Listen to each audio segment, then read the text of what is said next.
doesn't always begin with a dramatic event. Most of the time it starts quietly, a feeling you can't quite name, a conversation that leaves you just a little emptier than before, a tension in the air that no one acknowledges, but you feel in your chest long after the words are gone. At first you dismiss it, you tell yourself you're tired, you blame it on stress, on circumstance, on timing. You rationalize the growing discomfort because you want to believe in what you have. But somewhere deep inside, you know when something no longer fits. You know when being close to someone begins to cost you pieces of yourself. Carl Jung taught that the unconscious mind speaks in signals long before it screams in crisis. That the body, the emotions, the quiet instincts, they are all messengers for the truths we are not yet ready to face. And if you listen closely, the first signs are always there. It's the hesitation you feel before picking up the phone, the exhaustion that lingers after an encounter that was supposed to bring joy, the silent question that flickers in your mind. Why do I feel smaller around them? These early signals are not betrayals of loyalty or love. They are invitations, your unconscious trying to guide you toward wholeness. The longer you ignore them, the louder they will grow. But if you choose to listen now, if you choose to honor the discomfort instead of silencing it, you can save yourself from a deeper fracture later. It is not weakness to acknowledge when something isn't right. It is strength. Listening to yourself is the beginning of all real change. And sometimes it starts with simply admitting this. Something in me already knows the truth. Energy doesn't lie. You can tell yourself 1,000 stories. You can explain away every uncomfortable feeling, but the body keeps score. When a connection is right, you feel nourished. You feel lighter after being with someone, not heavier. You feel more yourself, not less. But when a connection begins to turn, the first thing to fade is your energy. It doesn't happen all at once. It fades slowly, quietly, almost politely, until one day you realize that even a short conversation leaves you drained. You try to dismiss it. You think maybe you're being dramatic or too sensitive. You force yourself to be patient, to give more, to work harder at holding the connection together. But the truth isn't found in how much effort you can give. It's found in how your energy responds when you're simply being yourself. Carl Jung wrote about psychic energy, the vital life force that fuels enthusiasm, creativity, growth. And he warned, when you stay too long in a place or with people who are out of alignment with your true nature, that energy begins to leak away. You might notice it first in small ways: less motivation, more fatigue, a dull ache in your chest after an interaction you thought would be uplifting. You might notice you're procrastinating things that used to excite you, that you laugh less, that even your dreams feel heavier, more restless. This is not coincidence, it's communication. Your unconscious is trying to tell you this is not where your spirit can thrive. Ignoring it won't make it stop. Pushing through the exhaustion only deepens the wound. The healthiest relationships, romantic, familial, friendships, professional, fuel your inner flame. They don't snuff it out. They don't leave you questioning your worth.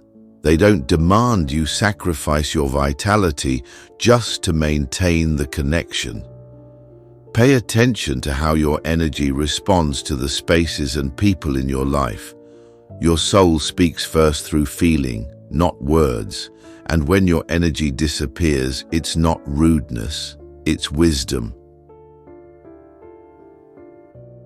It rarely happens in one dramatic moment. Betraying yourself is a slow process. It's 1,000 tiny compromises that seem harmless at first. You quiet your opinions to avoid conflict. You pretend you're okay when you're not. You accept behavior that once would have been unthinkable because challenging it feels exhausting or pointless. You tell yourself you're just being flexible. You tell yourself you're being kind. But inside, something else is happening.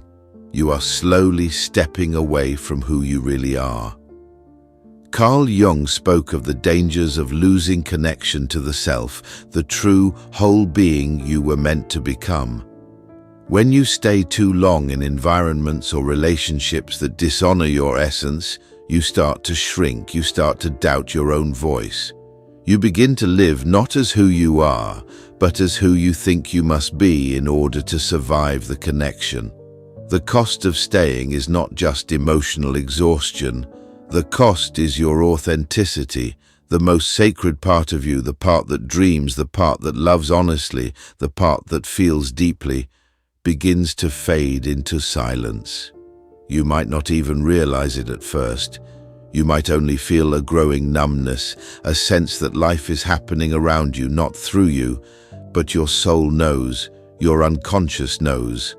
Every time you betray yourself for someone else's comfort, you teach yourself that your needs, your feelings, your truth are negotiable. And over time, the betrayal no longer comes from others. It comes from within. Choosing to stay connected to your true self isn't selfish. It's necessary. Because if you lose yourself, there is no relationship, no achievement, no validation that will ever feel like enough. The cost is too high. It's tempting to call it bad luck, to believe you simply chose wrong again, that if you had been wiser or more patient or less trusting, things would have turned out differently. But if you look closer, a pattern begins to emerge. Different faces, different names, different settings, yet somehow the same ending. The same feelings of being unseen, the same exhaustion after trying to make it work, the same quiet ache where your hope used to live. Carl Jung warned that what we do not bring into consciousness will continue to rule our lives, and we will call it fate. These repeated relationship failures are not accidents. They are mirrors, each one reflecting something unhealed inside you. Something still asking to be understood. You attract, often unconsciously, the relationships that most clearly show you where you are still divided inside, where you fear being abandoned, where you struggle to feel worthy, where you betray yourself just to be accepted. It's not punishment, it's an invitation to step out of the cycle, to stop replaying the same script with different actors. To recognize that the common thread in every relationship you outgrew wasn't just them, it was a version of you that hadn't yet healed. There is no shame in seeing the pattern, there is only power. Because once you see it, you can stop blaming fate. You can stop telling yourself that suffering is your destiny. You can start asking better questions. What part of me believed I deserved this? What wound made me cling to what was already breaking? What fear kept me returning to what drained me? These are not comfortable questions, but they are transformational ones. When you stop ignoring the pattern, you start reclaiming your freedom. You stop waiting for others to change and begin changing the only thing you truly can, your relationship with yourself. It's not about judging your past. It's about understanding it, so you don't have to repeat it. Every ending you've survived was trying to teach you something. Something about your strength, something about your boundaries, something about the life you were meant to live. Free, not trapped inside an endless loop of pain disguised as loyalty. The pattern is not your fate, it's your wake-up call. And you are ready to answer it. If today's story echoed something you've carried quietly inside, if you recognized the moments when you knew it was time to let go, know that you are not alone. Many are standing at the same crossroads, quietly gathering the strength to choose themselves. If this reflection helped you find a little more clarity, consider subscribing and staying connected. And if someone you care about might be searching for the same courage, sharing this message could help them remember, leaving is not giving up. Sometimes it's the bravest beginning of all. There's a knowing that doesn't speak in words. It doesn't present you with evidence. It doesn't argue. It doesn't explain. It simply whispers, quietly, insistently, when something isn't right. You've felt it before. That subtle tightening in your chest. That sense of unease in conversations that should have felt easy, that invisible thread of tension pulling at you, even when everything on the surface looks fine. You try to reason it away. You tell yourself you're overthinking. You tell yourself you're being too sensitive, too cautious, too demanding, but the knowing doesn't leave. It sits in the background. It waits for you to listen. Carl Jung understood that the unconscious often knows long before the conscious mind can catch up. That intuition, the felt sense of truth without proof, is the language of the deeper self. When your unconscious detects patterns, subtle shifts, inconsistencies between words and actions, it alerts you, not with panic, but with a nudge, a sense, a weight you can't easily explain. The problem is, your rational mind often fights it. It demands facts. It wants reassurance. It wants certainty before it's willing to act. But by the time logic feels comfortable, it's often too late. The unseen knowing is not here to scare you. It's here to protect you, to warn you when your spirit is in danger of shrinking, to remind you that your deepest self can sense what your eyes haven't yet seen. You don't have to justify your discomfort. You don't need a perfect argument for why something feels wrong. If your energy is dimming, if your joy is shrinking, if your heart is tightening, you already know. Learning to trust this unseen knowing is not about becoming impulsive. It's about becoming honest. It's about giving yourself permission to act on what you feel, even if you can't yet fully explain why. Because your soul remembers what your mind forgets, and sometimes the wisest thing you can do is trust the part of you that sees what you cannot yet prove. There's a question we don't often ask ourselves, a question that changes everything once we dare to ask it. Is this love, or is this attachment? Love feels like space. It feels like breathing deeper when you are around someone. It allows you to grow, to stretch, to unfold into who you were meant to become. It encourages honesty, even when honesty is uncomfortable. It welcomes change because it understands that growth is life itself. Attachment feels like tension. It feels like holding your breath, waiting for something to go wrong. It demands instead of invites. It clings instead of trusts. It shapes you, not into your full self, but into the version that seems safest for someone else's approval. Carl Jung taught that much of what we call love is actually the unconscious trying to fill an inner void, a gap left by unhealed wounds, unspoken fears, unmet needs. True love is expansive. It enlarges your sense of possibility. It leaves you feeling stronger, not smaller. Attachment is rooted in fear, the fear of being abandoned, the fear of being alone with yourself, the fear that without someone else, you will somehow cease to exist. When you are trapped in attachment, you mistake proximity for intimacy. You mistake possession for connection. You stay not because you are thriving, but because you are afraid to imagine yourself outside of the bond. And you begin to pay a high price for it. You suppress your needs, you tolerate what hurts, you bend your truth in quieter and quieter ways until you hardly recognize your own reflection. The truth is simple but painful.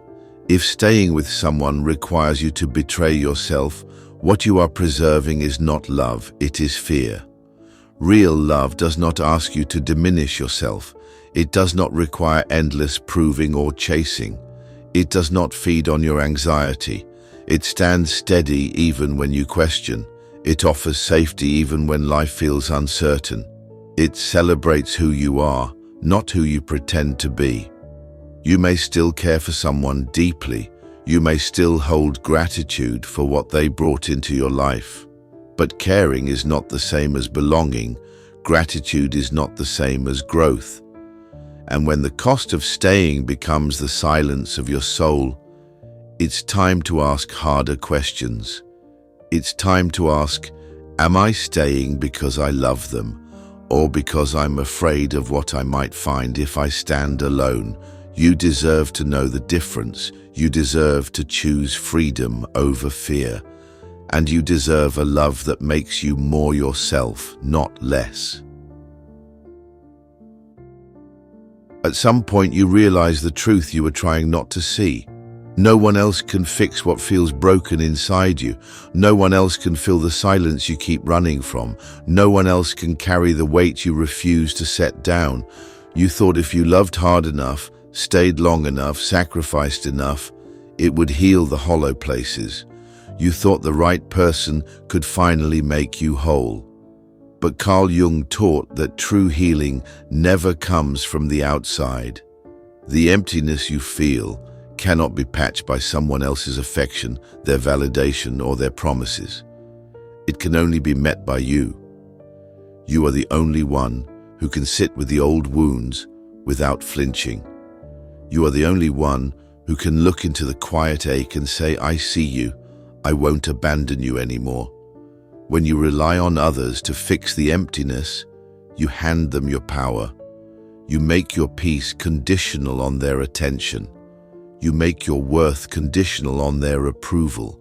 And every time they falter, and they will because they are human, you fall apart. This isn't because you are weak. It's because you built your house on a foundation that was never meant to carry that much weight. The void inside you was not created by someone else, and it cannot be filled by someone else. It was created by the moments when you abandoned yourself, when you silenced your voice, when you told yourself you were too much or not enough, and believed it. The healing begins when you stop outsourcing your wholeness, when you stop chasing someone else's light, and remember that you are already carrying your own.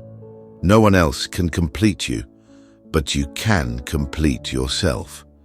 And when you do, you'll find that the kind of love you attract will no longer be about filling an emptiness, but about celebrating a fullness that was yours all along. Painful relationships often feel like betrayals, as if someone else entered your life just to wound you, just to take something from you. But Carl Jung taught that what appears as cruelty or chaos on the surface often serves a deeper purpose underneath. The people who trigger your deepest pain often reveal the wounds you tried hardest to bury. They become mirrors, reflecting not just your hopes, but your fears, not just your love, but your shame, not just your strength, but your hidden places of emptiness. When you find yourself pulled into a relationship that confuses you, exhausts you, breaks you down, it's not simply because you were foolish or unlucky. It's because a part of you, one you may not even fully know, was asking to be seen. The unconscious mind carries every forgotten hurt, every silenced need, every piece of yourself you decided was too much or not enough to show the world. You learned how to hide those parts early. You adapted. You survived. But survival is not the same as healing. And so, Life finds ways to bring those hidden parts back to you. It places people in your path who push the buttons you thought you had disconnected, who stir up feelings you thought you had long buried. And it is through these painful encounters that your shadow reveals itself. The shadow is not evil. It is everything you exiled inside yourself to be accepted, to feel safe, to belong. And when it rises, it doesn't come to destroy you, it comes to complete you.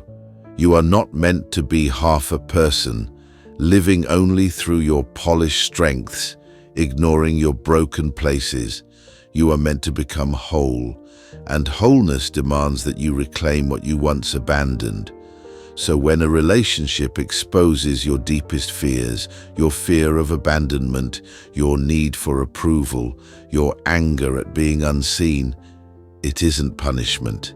It's a message, not about the other person, about you, about the parts of yourself still waiting to be met with compassion, not denial. You cannot heal what you refuse to see. And the people who wound you most deeply are often the ones who unknowingly carry the flashlight. It's not about staying in pain, it's about learning from it, so you don't have to repeat it.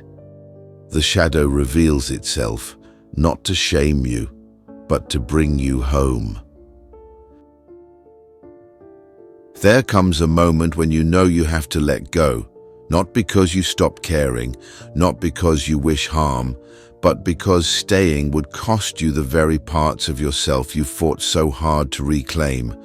Letting go is not weakness, it's not failure, it's the quiet, terrifying, necessary act of choosing yourself over the comfort of familiarity.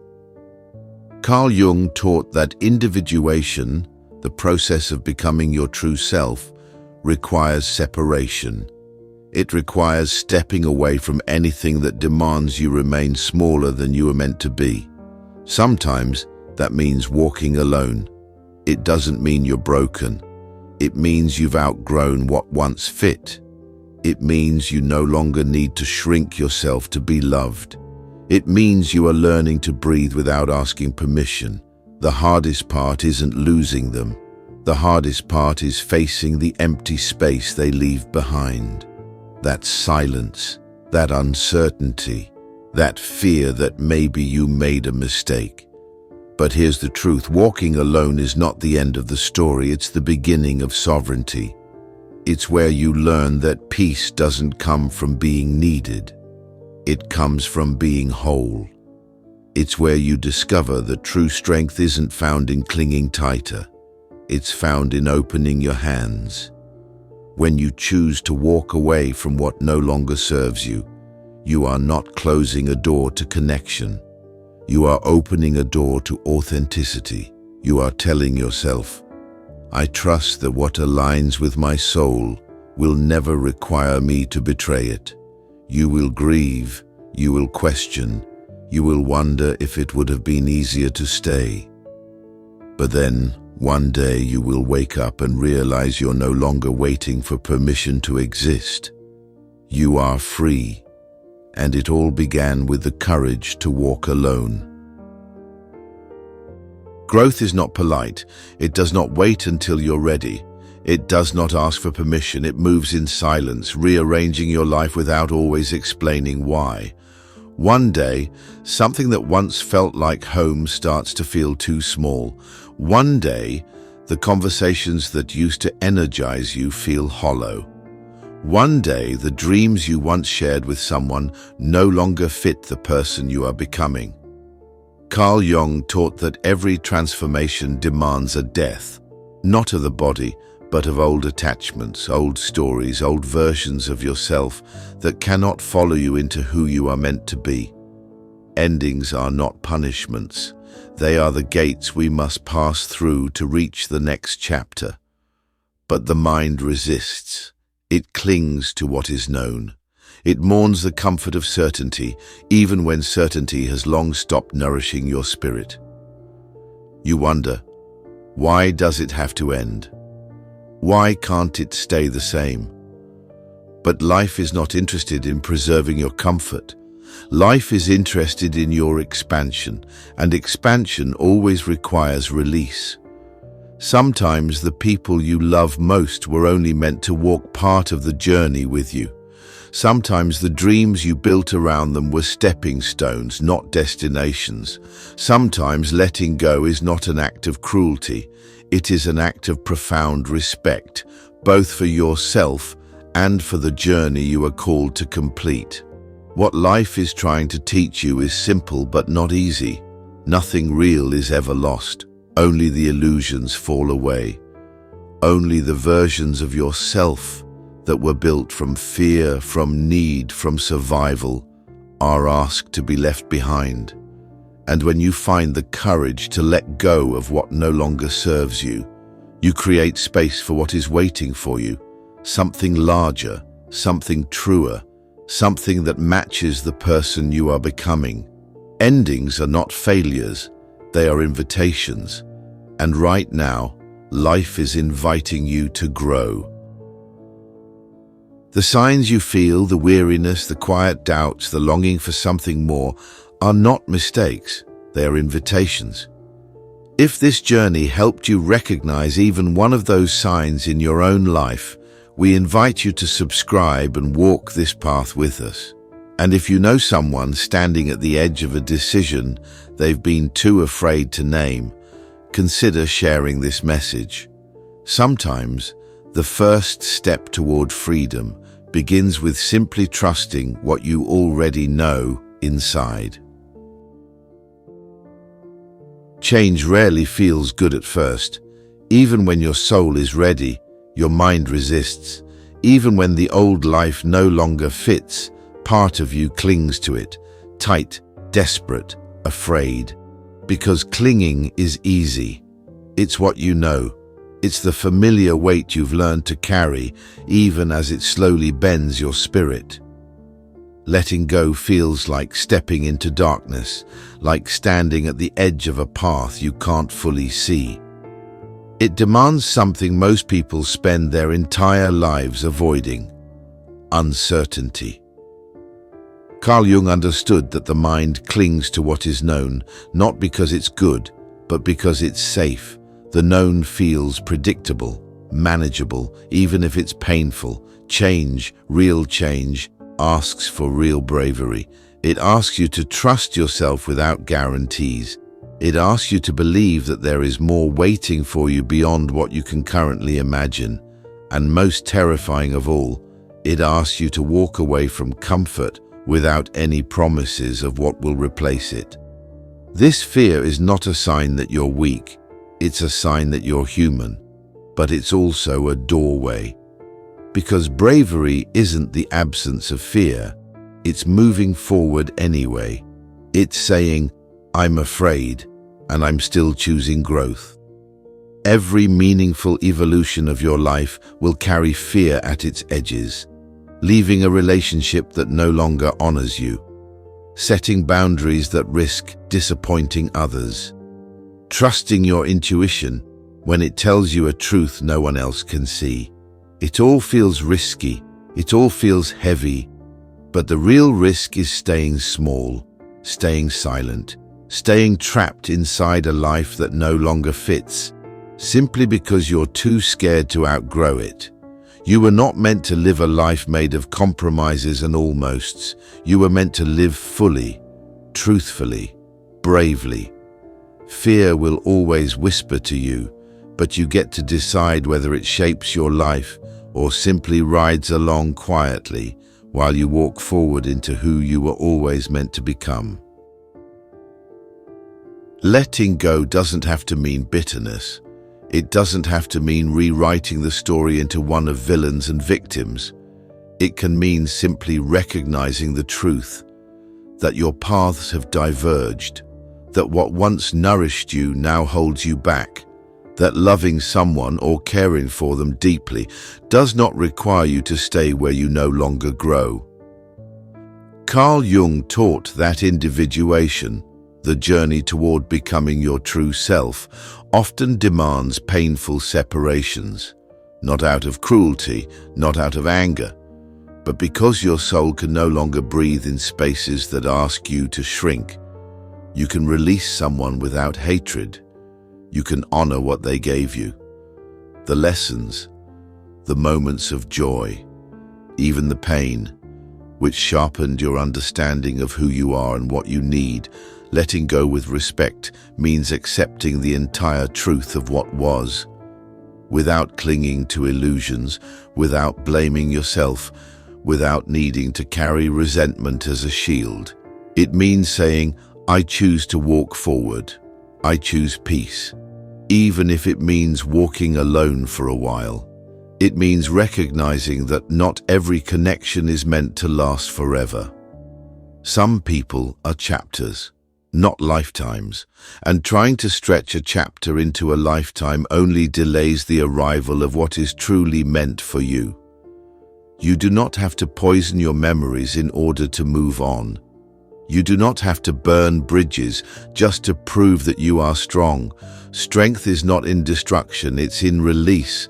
It's in the quiet moment when you decide to stop holding on to what no longer holds you. It's in the stillness of standing alone and trusting that your future will be worth the empty space you create now. Releasing others with respect does not mean you deny the harm that was done. It means you refuse to let that harm define you. It means you reclaim your story as your own, free from bitterness, free from blame, free from chains that no longer serve you. You walk forward, not because you forgot, but because you remember who you are. You remember who you are becoming, and you know, deep down, that no one can take that from you anymore. Not every ending comes with a dramatic rupture. Sometimes it begins quietly. You stop laughing at the same jokes. You stop feeling understood by conversations that once felt effortless. You feel an invisible distance growing even when you are standing side by side. It's easy to mistake this for failure, to wonder if you're being too sensitive, too critical, too impatient. But Carl Jung taught that inner growth often reveals itself first as dissonance, a subtle friction between who you were and who you are becoming. When you begin to evolve, you naturally outgrow certain environments, conversations, and even relationships. It's not because you are better than anyone, it's because your spirit is asking for different nourishment. You may notice you crave more depth, more truth, more space for who you are now, without needing to shrink back into the older, smaller version of yourself. And if someone cannot meet you there, if they keep reaching for the version of you that no longer exists, the misalignment grows. This is not betrayal. This is life. This is the unfolding of your soul into new territory. Sometimes the greatest sign that you're on the right path is that familiar spaces no longer feel like home. You feel restless around shallow conversations. You feel tired after pretending to be who you once were. You feel a hunger for more honesty, more meaning, more connection rooted in reality rather than memory. It's not that you no longer care for the people you're leaving behind. It's that you care enough about yourself to keep moving forward. Growth demands honesty, and honesty demands the willingness to acknowledge when a relationship has reached its limit. You do not have to force yourself to stay where your soul is shrinking. You are allowed to honor the evolution happening inside you. You are allowed to choose the path that feels alive, even if it leads you into the unknown. Because outgrowing someone doesn't mean you failed them.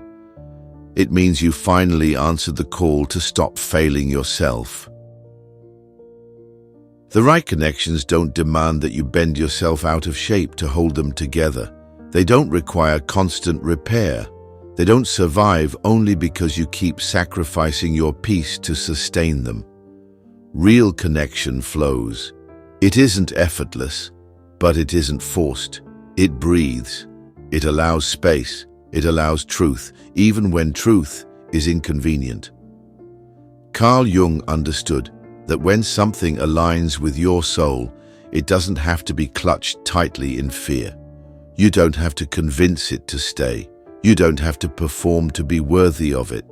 When you find yourself constantly managing, explaining, fixing, apologizing for who you are, that is not connection. That is survival. And survival is not love.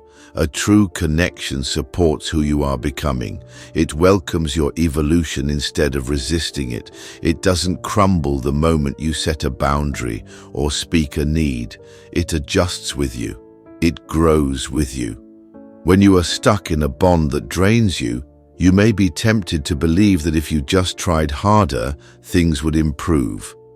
But you cannot force someone to meet you where they have no desire or no ability to go. And you cannot force yourself to remain small enough to fit into a space you have already outgrown. You were not made to carry relationships by yourself. You were not made to endlessly patch the cracks while calling it loyalty.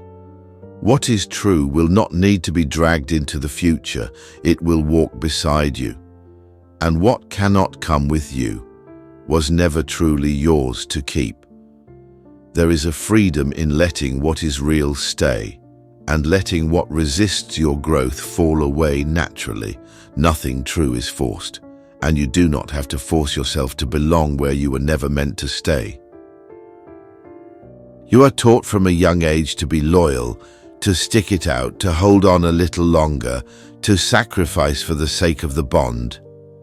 But no one teaches you the most important loyalty you will ever need. Loyalty to your own inner life. Carl Jung understood that when you betray your soul for the sake of belonging, you do not save the relationship, you lose yourself. You are not here to endlessly accommodate what diminishes you. You are not here to twist yourself into shapes that earn approval. You are here to live truthfully, to protect the integrity of your spirit, to honor the quiet knowledge of who you are and who you are becoming. Choosing yourself does not mean abandoning everyone else. It does not mean closing your heart or living in bitterness. It means recognizing when a connection demands the silence of your soul as its price and refusing to pay it. It means understanding that your needs, your hopes, your fears, your dreams are not inconveniences. They are sacred. When you choose yourself, you stop negotiating your worth. You stop explaining why you deserve peace. You stop waiting for permission to be whole. Choosing yourself is an act of profound love. It's a commitment to growth, even when it's uncomfortable. It's a promise that you will not abandon your own becoming just to soothe someone else's discomfort. There will be those who do not understand. There will be those who call it selfish, but deep inside you will know the truth. Choosing yourself isn't selfish, it's necessary, because when you honor your own life first, when you protect your own energy, when you listen to your own soul, you create the foundation for every other connection to be real, not performed. Loyalty to yourself is not a betrayal of others. It is the only way to love anyone honestly, including yourself. It feels like an ending because it is, but it's also something more. It's the space before the new beginning, the silence before the first note of a new song.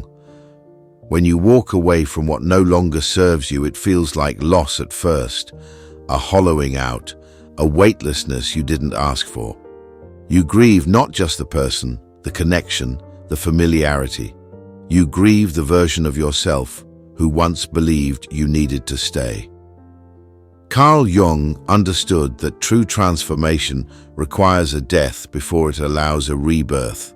Not a death of the body, but of the illusions that kept you small, the false promises, the comfort that had turned into captivity. Letting go is not a failure. It is the first painful step toward freedom. It's not the absence of love, it's the beginning of self-respect. It's the beginning of living a life that doesn't require you to betray your own heart to survive. When you stand at the crossroads, one road leading backward into what you already know, the other leading into uncertainty, know this: the unknown holds your future. The known holds only repetition. Choosing the unknown feels like falling for a while. It feels like drifting in the dark. It feels like silence where there used to be noise. But if you can stay with it, if you can resist the urge to run back to the familiar just because it's familiar, something extraordinary happens. You begin to hear yourself again, the real voice beneath the fear, the one that remembers who you were before you learned to hide, the one that whispers not of survival, but of becoming. Letting go clears the way for everything that is meant for you. The friendships that nourish you, the love that honors you, the opportunities that match the person you are finally allowing yourself to be.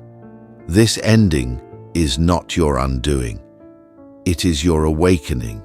You are not losing yourself. You are finding the courage to meet yourself fully, maybe for the first time. And when you choose that, when you choose the unknown with open hands and an open heart, you step into a life that isn't built on fear. You step into a life built on truth. This is not where your story ends. This is where it truly begins. Growth rarely announces itself with certainty. It arrives quietly, through discomfort, through endings, through the call to let go.